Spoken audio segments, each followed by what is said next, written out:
ಈ ಕಾಲದಲ್ಲಿ ನಮ್ಮ ಹಿಂದೂ ಧರ್ಮವನ್ನ ಅವಮಾನ ಮಾಡೋದು ಪ್ಯಾಷನ್ ಆಗ್ಬಿಟ್ಟಿದೆ.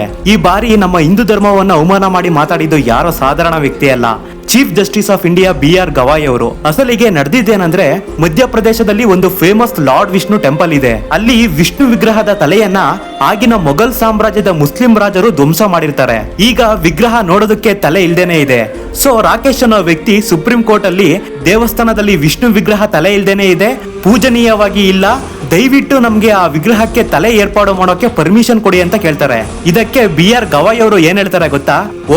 ಹೋಗಿ ನಿನ್ನ ದೇವ್ರನ್ನ ಕೇಳು, ನೀನು ವಿಷ್ಣುವಿಗೆ ಪರಮ ಭಕ್ತ ಅಂತ ಹೇಳ್ತಿದ್ಯಲ್ಲ, ಹೋಗಿ ಪೂಜೆ ಮಾಡು, ಇದರಿಂದ ನಿನ್ನ ದೇವರು ತನ್ನ ತಲೆಯನ್ನ ತಾನೇ ಸೃಷ್ಟಿ ಮಾಡ್ಕೊಳ್ಬಹುದು ಅಂತ ಅವಮಾನಕರವಾಗಿ ಮಾತಾಡಿ ಕೋಟ್ಯಾಂತರ ಹಿಂದೂಗಳ ಸೆಂಟಿಮೆಂಟ್ಸ್ ನ ಹರ್ಟ್ ಮಾಡ್ತಾರೆ. ಇವರು ಯಾಕೆ ಈ ರೀತಿ ಮಾತಾಡಿದ್ದು ಅಂತ ರಿಸರ್ಚ್ ಮಾಡಿದ್ರೆ, ಇವರು ಅಸಲಿಗೆ ಹಿಂದೂನೇ ಅಲ್ಲ, ಬುದ್ಧಿಸ್ಟ್, ಬೌದ್ಧ ಧರ್ಮಕ್ಕೆ ಮತಾಂತರ ಆಗಿದ್ದಾರೆ.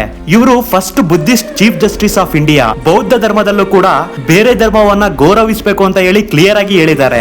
ನಂತರ ತಮ್ಮ ಮಾತಿಗೆ ಸಮಜಾಯಿಷಿ ನೀಡ್ತಾ, ಆ ಟೆಂಪಲ್ ASI ಅಂದ್ರೆ archaeological survey of India under ಬರುತ್ತೆ, ನೀವು ಅಲ್ಲಿಂದ ಪರ್ಮಿಷನ್ ತಗೋಬೇಕು ಅಂತ ಹೇಳ್ತಾರೆ. ಇದನ್ನ ಇವರು ಮೊದ್ಲೇ ಹೇಳಿದ್ರೆ ಆಗ್ತಿತ್ತಲ್ಲ, ಹೋಗಿ ನಿನ್ನ ದೇವರನ್ನ ಕೇಳು ಅನ್ನೋದು ಎಷ್ಟು ಸರಿ?